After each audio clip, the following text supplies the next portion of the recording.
La société Anouilh Congo d'investissement minier SACIM exploite le diamant industriel au Kasaï oriental depuis plus de 3 ans. Elle est née des cendres de la SKIM et de l'ancienne Sengamine. Avec une production de 10 000 carats par jour et une moyenne mensuelle de 400 000 carats, la SACIM se félicite d'avoir atteint ses objectifs de production. Du coup, elle devient la plus grande entreprise minière de la province et sur elle se fondent les espoirs des communautés locales. La présente investigation voudrait mesurer le niveau de participation de cette entreprise minière à l'économie du Kasaï oriental. Dans cette enquête, il n'a pas été assez aisé d'accéder aux installations de la SACIM, ni à certaines sources impliquées dans la chaîne de production, ni de commercialisation du diamant produit par cette entreprise minière. Nous avons dû recourir à des techniques ex cathedra pour entrer en possession de certaines informations nécessaires à notre enquête. Nous sommes à Boya, une cité du territoire de Miabi, à environ 45 km au sud de la ville de Mbuji-Mayi, province du Kasaï oriental. À quelques mètres de profondeur de cette terre rouge se trouve le diamant, cette pierre précieuse qu'exploite la SACIM. L'implantation de cette entreprise d'extraction minière en 2012 était applaudie par les populations riveraines, mais près de 3 ans après, la perception communautaire à l'égard de la SACIM a complètement changé au vu de sa faible contribution au développement socio-économique de la contrée. Ce, nonobstant les dispositions contenues dans les directives chinoises sur les investissements à l'étranger et le code minier congolais qui rendent obligatoire le fait pour les exploitants industriels de s'occuper du social des communautés et de leurs sites d'exploitation, ou encore de nombreuses promesses non tenues par les dits exploitants sur notamment la construction des écoles, des hôpitaux, des centres de santé et j'en passe. La SACIM exploite actuellement un massif kimberlitique long de 1600 mètres est-ouest et large de 600 mètres nord-sud avec 3600 mètres de profondeur sur une superficie totale de 69 hectares non encore exploités. Dans cette mine de Chiboué, considérée autrefois par la minière du Bakwanga Miba comme l'une de ses réserves stratégiques, engins et mineurs travaillent 24 heures sur 24, un travail à la chaîne donc. Actuellement, notre objectif est atteint parce que la SACIM produit plus ou moins 10 000 carats par jour. Donc ce qui fait que nous atteignons facilement les 250 000 carats par mois. Donc l'objectif est atteint. Il n'y a pas de regret sur ça. Un récent rapport de l'Observatoire des ressources naturelles du diocèse de Mbuji-Mayi révèle que la SACIM utilise 4 équipes de travailleurs qui se relayent en raison des 12 heures de travail quotidien en 2 traits alternatifs sur un effectif total d'environ 60 Chinois et 50 Congolais, dont 10 femmes, une centaine de journaliers et des employés ayant signé un contrat de travail, des agents d'exécution, des ingénieurs et autres experts. D'après son coordonnateur, la SACIM est aujourd'hui capable de produire plus de 10 000 carats de diamants bruts par jour, une production florissante qui donne le goût à la société d'installer sa 2e usine de production, actuellement en pleine construction. C'est-à-dire ici, nous allons produire de la même manière que la première usine. Avec ça, notre production va augmenter. Nous allons passer de 10 000 carats par jour à 20 000 carats par jour. Donc, c'est-à-dire elle traite 500 tonnes de gravier par heure, ce qui fait une capacité de 10 000 tonnes de gravier à traiter par jour. Avec une telle production, la SACIM dépasserait 3 à 4 fois la minière du Bakwanga Miba, actuellement presque en faillite. Cette moyenne de production mensuelle ne compte pas des pierres spéciales. Et par pierre spéciale, il faut entendre toutes les pierres dont le poids dépasse les 15 carats. Or, très souvent, la SACIM attrape ce type de pierre dont le poids varie entre 20 et 150 carats, confie un mineur qui n'a pas voulu s'exprimer devant notre caméra. La grande question c'est, oui, la production reste florissante, mais pour quel impact dans la population? Les avis y sont partagés. Kako na bala shi mu buin pabuji muto en sele butu magman shi leto mushi musoku wa mi fita dike nga ja piti mi abion sitonse muju mo ajama wa baji dake leon su société on sumwanga ga tutata tentu ba ben tentu tufo wa mi jumu yetu mi kala habwi tout le membre de mataja to akuil. Je dois vous dire, comme administrateur de territoire, d'abord, c'est une fierté pour le territoire d'avoir une grande société qui exploite le diamant. C'est une grande fierté, c'est qui signifie qu'il y a beaucoup d'attentes de la population par rapport au service que cette société est appelée à lui rendre. Mais jusque-là, il y a encore beaucoup d'attentes de la population sur les retombées socio-économiques. Sur le plan de l'emploi, la population continue à se plaindre.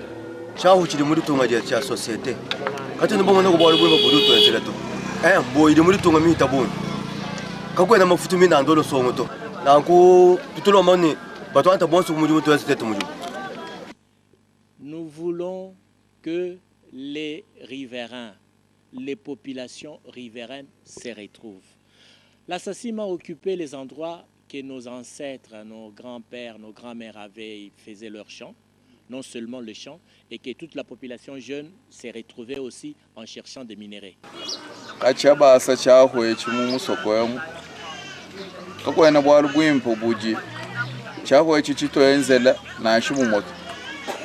Kinchenzela population bwa lubwimpa na shibumot wana mwabe turi basomba batangila mumbu nzubu yonsu nye jana mumikiji tudaboro bana baji basama mbahanga ni hopitala mwina wani bana baya bakanga tama mang wana tudaboro tulasa tujimwabe balonyo bari balonga hamonyi mbintu biji societe mwakwenzi ni ujuambulisha population kwashila kubantu tulasa kwashila bantu ma hospital jikenga kaji kwa kwamba to kajihenda jama jumbuka kulumbelwe kujiye kwabo jiye kwenza malwa jikema tetu bena jama jaji katu hospital katu surtout jile mwine wa kwendela kayiko guto mbuwo ikosani jile baje baye bashimaga gasene tujitu tuyibaga kaba yibaga to benda bagosa bwana bikosaka gashije batunyangire musoko amuntu anungusi mpamutu wa bafyena na shoko abo tetu bika tujungwe jamaje tu nibyanze mino mutu tuke ngamo barimo kwa kujira umuni societe mu gitunga kaji kuba ku societe uya ugenze byajike makwabo tetu bende bintu tushala mu gikenga. C'est que la production proprement dite de la SACIM a commencé au mois d'octobre 2015. Et déjà, je vous l'ai dit que nous avons déjà commencé à faire des réalisations sur le plan social, non avec les populations locales et avec la province. Nous avons déjà donné de l'eau à la population, ils sont contents. Nous avons déjà financé la construction du centre hospitalier pour la population locale qui va prendre, d'ailleurs quand j'ai essayé de voir les ingénieurs de la maison qui a gagné le marché, ça sera un grand centre hospitalier qui va prendre un bloc de pédiatrie, une maternité, une salle d'opération et puis une salle d'urgence. Donc nous avons déjà financé, la SACIM a déjà financé. Nous n'allons pas nous arrêter là-bas. Nous avons construit la route Mbujimayi jusqu'à Chiboué en passant par le territoire de Miabi, qui est le chef-lieu qui est le territoire dans lequel la SACIM est installée. Cette route était presque inexistante. La SACIM a réaménagé cela. Nous avons lancé les ponts sur la rivière Kanchi. Donc c'est un pont qui n'existe pas, un pont qui peut prendre facilement 50 tonnes, pour les engins qui pèsent facilement 50 tonnes, c'est un pont, justement sa capacité. Je crois que c'est 50 tonnes, ah, oui. Les gens pensent qu'il faut faire tout en une fois. Non. Donc tout ce que nous pouvons faire, c'est sur base de ce que nous produisons. Et la SACIM a une politique comme toute société. Il y a un budget qu'on signe qui est alloué chaque année. Donc chaque année, quand il y a l'Assemblée générale, il y a un budget aussi alloué au développement de la population et au développement de la province. C'est-à-dire chaque année, aussi bien que nous évoluons, puisque nous sommes en train de produire au jour le jour. Ces dividendes-là, du jour le jour, s'entrent aussi dans la population et s'entrent aussi au développement de la province. Donc, dire qu'aujourd'hui, ce que la SACIM fait, ça ne représente rien. Parce que quand la SACIM fait déjà à 2 ans ou 3 ans d'existence, c'est à féliciter. C'est à féliciter. Ça ne sert à rien de comparer la SACIM aujourd'hui aux géants de la MIBA ou de la GECAMI. Il faut voir combien d'années ils ont fait pour faire ce qu'ils avaient fait. Mais aujourd'hui, avec ce que la SACIM est en train de faire, mais demain, je ne sais pas ce que ça sera. Au sein même de la SACIM, les travailleurs congolais se plaignent du traitement injuste que leur réserve l'employeur face à leurs collègues chinois. Ils crient à l'injustice distributive.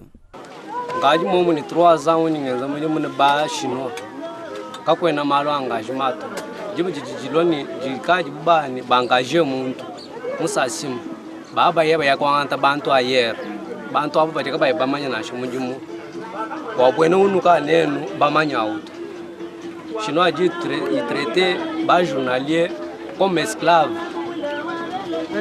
Quand on a du foot, les Chinois ou les journaliers, nous allons travailler, bon travailler, bon pas travailler. Les journaliers du bois comme 6 heures, du bande 21 heures. Hadi wakula bwani to la ko kuna to salaire mo abawo to ameba di mahitao walu ko jiba boile 6h ko jiba boile mu 7h anu di unen ba boile mu 6h no hatoka 21h no amani meba tu benza to la ko kutuma ko kabena banu heshima kutata ko jiba boile mu 7h ba hatoka 18h ba ko boile 6h ba hatoka 21h bena 6h ni 21h baba réclamer même makota me babo ka kwena makota total mu société muntu dwenza mu pendant 6 mois 6 mois au travailler ti muntu mu loka yini chintu mu muto pendant 6 mois ye mwenzi inane ani 6 mois baba mu engagé ka ye mu engagé ni 3 ans utu jiteto ba journalier ni 3 ans ko di journalier mi kwa wikadi 3 ans muito emu ka ye na engagé mu dwenza muito masisima yidi mwene kan tatu babu kati société wala ko tomba mona ni intérêt ba population ka mwenza bunyi l'entreprise privée wa muntu mchubombo ilu mwene ko mushinu mu dibenza jomijum bantu ba benza jomijum mi ko de 6h à 18h même à 19h 21h bantu ka ba benza mujum nous sommes une société, nous sommes une esclave.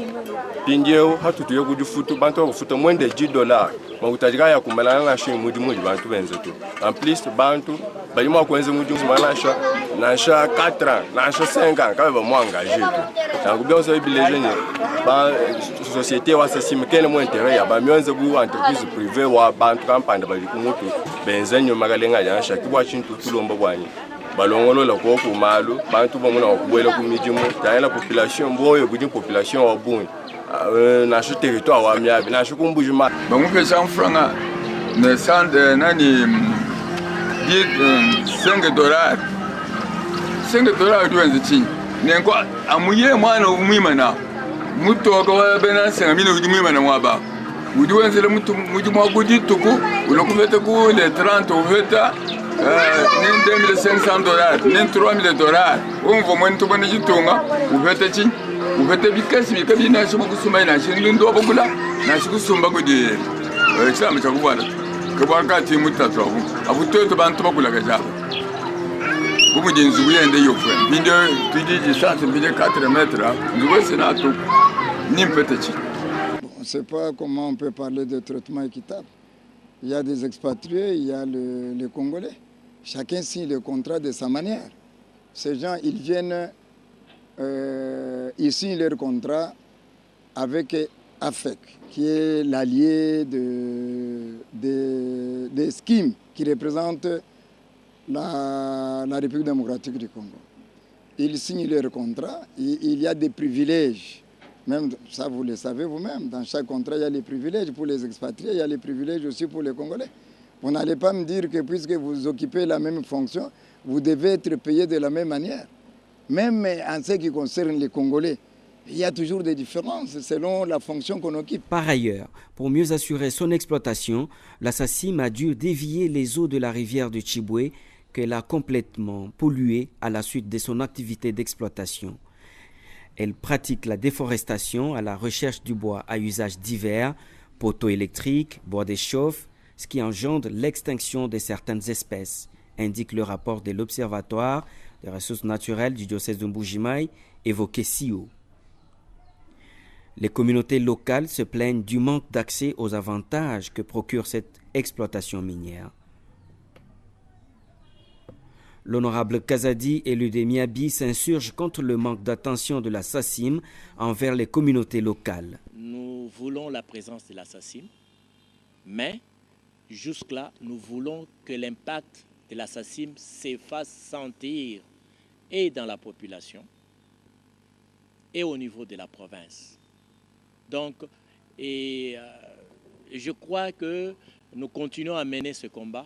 Vous savez qu'aujourd'hui, la SACIM est aux environs de 400 000 carats par mois et ils ont doublé les usines pour atteindre une production mensuelle d'1 million de carats et en plus de Special Stone. Donc, ce que la SACIM fait n'est pas à la hauteur. Même son de cloche chez l'autorité provinciale qui regrette de voir les richesses de la province voler en éclats alors que sa population se paupérise davantage. Parce que dans le code, il est dit que la SACIM doit supporter le développement des communautés riveraines. C'est vrai, quelques petits investissements ont commencé, mais nous aurions voulu qu'elle fasse plus, qu'elle paye les taxes, la taxe de développement, comme dans les Katanga, Halalaba, tout ça. Nous avions proposé à la SACIM de payer par carat $1. La taxe de développement, c'est une taxe légale qui figure dans l'ordonnance du président de la République, 013. Donc, il y a la taxe de développement à laquelle la SACIM doit s'acquitter. Et si la SACIM s'acquitte de cette taxe que nous avons proposée, $1 par carat, si elle produit 400 000 carats, elle paye avant l'exportation 400 000 en faveur de la province. Et chaque mois, ainsi de suite. Ces sommes payées devraient contribuer aux investissements dans la province et à la redistribution équitable. Donc quand on va construire des écoles, hôpitaux, routes, etc. Voilà là où nous en sommes. Le travail reste à faire. La SACIM ne s'est pas encore intégrée en faveur du développement de notre province. Nous sommes pour parler, nous pensons que les choses avanceraient positivement. L'article 58 de la Constitution de la République démocratique du Congo stipule que tous les Congolais ont le droit de jouir des richesses nationales. L'État a le devoir de les redistribuer équitablement et de garantir le droit au développement. Les directives chinoises sur les investissements à l'étranger et le code minier congolais sont pourtant clairs quant au social des populations des zones d'exploitation. Il stipule que les exploitants industriels ont l'obligation de construire des infrastructures au bénéfice des communautés locales, soigner l'environnement et veiller à sa protection. La SACIM a rechargé une route en terre sur une distance d'environ 45 km. Un pont a été jeté sur la rivière Kanchi pour faciliter le trafic. Oui, c'est le pont sur la rivière Kanchi. À cet endroit où vous voyez, c'était une souffrance totale. Pour traverser, même les véhicules, même les piétons, c'était très difficile. La SACIM a lancé le pont que vous voyez ici, qui a permis le trafic de toute la population et de véhicules depuis l'année 2014. C'est un pont qui a une capacité à peu près de 50 tonnes. Mais ce tronçon qui permet de relier le site de Chiboué à la ville de Mbuji-Mayi est fort dégradé. Menaces de coupure, étroitesse, rareté d'entretien, les usagers s'en plaignent. Munjila wetu wa boye Mbuji-Mayi mashine ajahita manene bikole munjila njila mukesa tumula 12 cm to njila uji 6 metre mi ko am yaba 5 metre akati mashine asamba gena lo njiju jimo mu hita buni tutulombo gogo ni bana wetu batole le meji batujunjishila gogo njila wetu wa boye Mbuji-Mayi kimune na to bajunjishila ko njila bwani bwa mashine gaja kumakana ngana wala njiju mu njila wetu mi hita buni njila kamuke fele ndusendo kamunjila lo abu. Selon les habitants des Boya, les eaux de pluie qui débordent du canal d'évacuation construit par l'entreprise agrandissent le ravin situé à proximité de cette route dont ils craignent la coupure imminente. Hormis les 3 bornes fontaines pour ravitailler la population locale en eau potable, la SACIM pose actuellement la fondation pour la construction d'un centre hospitalier et maternité. Mais cela reste de loin inférieur à ce que la province attend d'elle, indique le ministre provincial des Mines. La SACIM, qui a commencé à exploiter, ça fait déjà 2 ans. C'est la société qui devait vraiment contribuer au développement de la province. Mais jusqu'à aujourd'hui, il n'a rien fait. L'autorité provinciale plaide chaque jour ici pour que la SACIM arrive à comprendre qu'il a intérêt à contribuer au développement de la province. Mais nous regrettons jusqu'à aujourd'hui, sa contribution est insuffisante. Je vous donne l'exemple. Pour la première fois, il donne à la province 500 000 $ par an.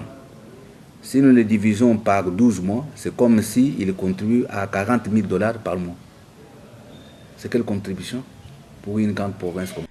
Le nœud du problème, selon Maître Placide Ken Mukendi, ministre provincial des Finances, ce sont les accords, selon lui, mal négociés entre la Chine et la RD Congo. Les barrières que nous avons au manque de contributions conséquentes ou consécutives des entreprises minières ou des sociétés minières qui sont implantées chez nous, les premières barrières sont d'ordre juridique. Le code minier actuel n'a pas donné beaucoup plus de possibilités aux provinces qui subissent les conséquences de l'exploitation minière, parce que l'environnement qui est entamé par l'exploitation, c'est l'environnement des provinces qui est entamé, et le code minier n'a pas donné beaucoup plus de possibilités aux provinces de tirer suffisamment de profit de cette exploitation. Ça, il faut le dire. En dehors du sentiment de tout redevable de cacher suffisamment l'assiette fiscale, il y a ces barrières qui sont dans le code. Nous n'avons pas grand-chose, nous ne tirons pas grand-chose. Le code minier plutôt a mis sur pied le principe de la responsabilité sociale des entreprises. La SACIM, comme vous l'avez, dans la vie de la province ne sent pas l'impact économique d'une entreprise de cette taille-là. Et c'est ça que nous déplorons, une entreprise de cette taille. J'ai dit en dehors, sur le plan de principe, en dehors de barrières juridiques qui sont dans la loi ou des barrières légales, il y a aussi le comportement des entrepreneurs eux-mêmes. Lorsqu'on regarde le chiffre d'affaires actuel de la société et son impact économique, on ne sent rien. C'est comme si l'entreprise n'existait pas. Et c'est ce que nous déplorons. Il a fallu que le gouvernement provincial mène des plaidoyers auprès du gouvernement central plutôt, fasse pression, alors que c'est des choses sous d'autres cieux qui se font automatiquement. Il ne faut pas que le gouvernement vous suive derrière pour pouvoir accomplir vos obligations. Vous devez les faire automatiquement comme ça se fait sur d'autres cieux.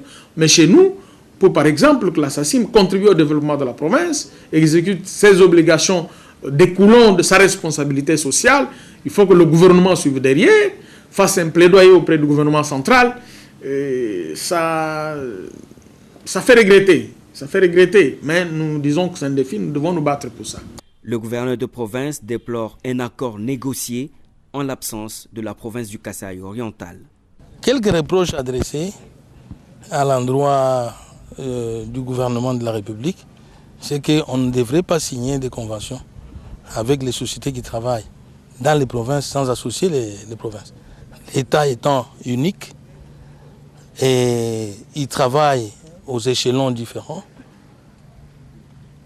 on devrait tenir compte des autorités provinciales, aux autorités traditionnelles, parce qu'ils sont aussi acteurs miniers. En ce moment-là, on éviterait les conflits entre les sociétés qui travaillent dans les provinces et les autorités provinciales. De cette manière-là, on ne peut pas simplement avoir des trous. Parce que si toute la production part et que la province ne tire pas profit de ces ressources, eh ben, nous aurons les ravins, tout simplement. Les ravins qui restent, parce qu'après la production, il y a les ravins.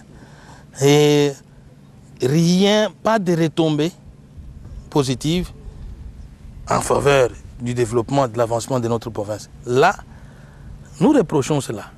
Nous avions souhaité que, même à la signature de l'avenant, parce que l'avenant a été signé entre la SACIM et le gouvernement de la République, on aurait dû, et ça a été même la recommandation du chef de l'État, le président de la République. Il avait recommandé d'associer le gouverneur de province dans les discussions pour la signature de l'avenant, pour la deuxième phase du projet.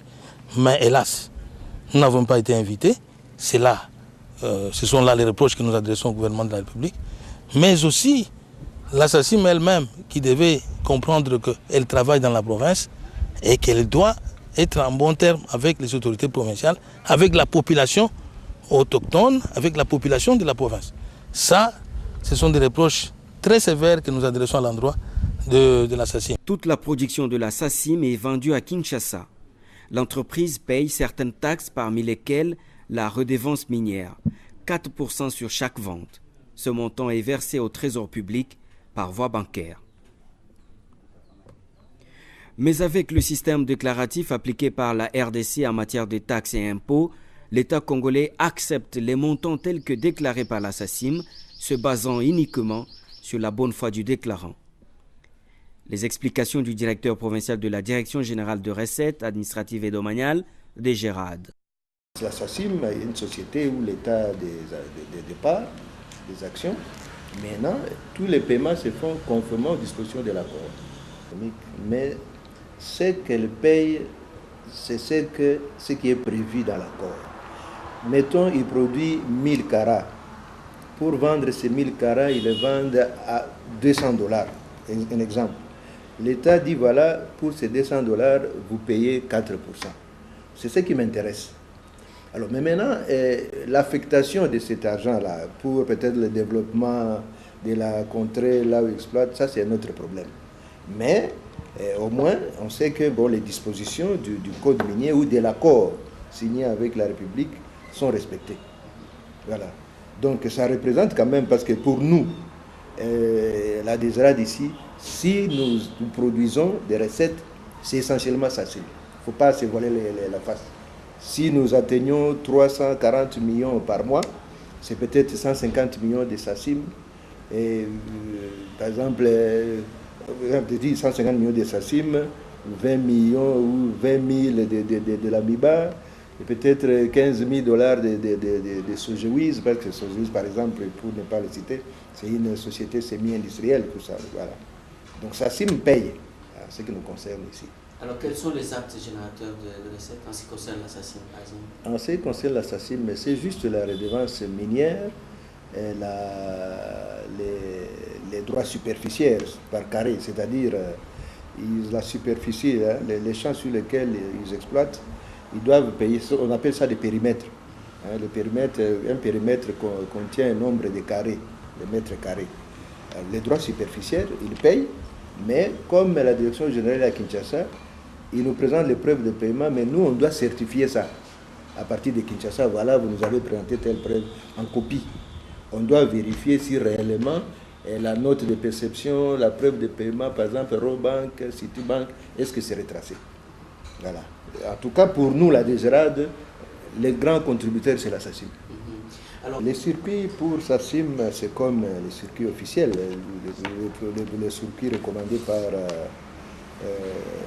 par la loi. C'est-à-dire, nous avons un compte, le compte général du Trésor, spécialement le compte DGRAD, un compte ouvert à la Banque centrale. Quand SACIM produit du diamant, elle fait sa déclaration à la division des mines. Ici, elle peut même déclarer à Kinshasa.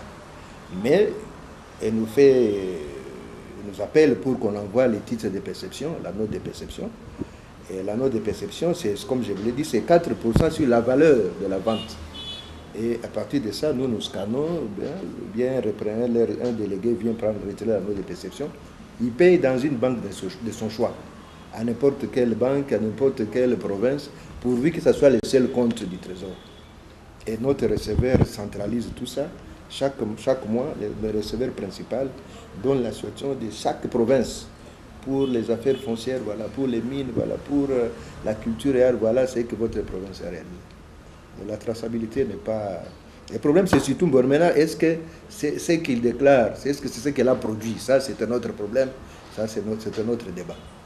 Malgré cela, la rétrocession devant revenir à la province sur les 4% déclarés arrive difficilement. Le gouvernement provincial dit poursuivre son plaidoyer afin de faire bénéficier à la province les fruits des richesses de son sol. Je dois dire que nous sommes encore en train de lutter pour que la SACIM arrive à payer les taxes du développement de la province. Parce que oui, elle produit aujourd'hui des millions de dollars. Elle en est au deuxième investissement. Donc la deuxième usine est en train d'être construite. Au moment où nous vous parlons ici, il y a un barrage qui sera construit hydroélectrique. C'est vrai que ça va profiter bien sûr à la SACIM elle-même, aussi à la population, parce qu'il y a 6 MW sur 12 qui vont être utilisés par la SACIM. Les 6 autres seront réservés à l'utilisation locale. Donc là, nous saluons cet investissement-là.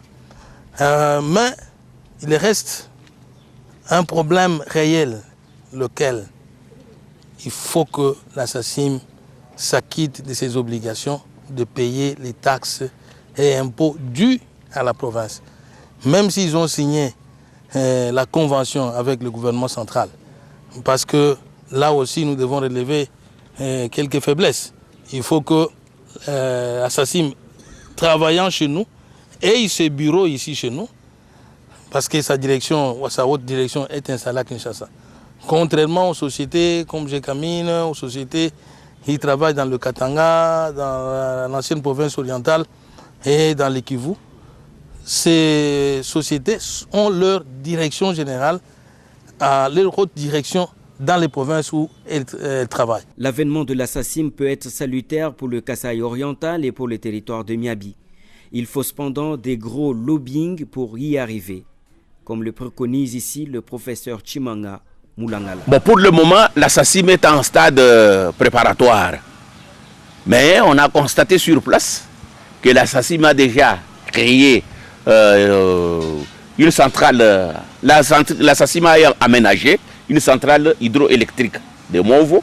La SACIM veut aussi aménager une autre centrale hydroélectrique pour augmenter la capacité de l'énergie dans la gorge de Lubi, entre Tchaïtinchankou et Chilumbaï.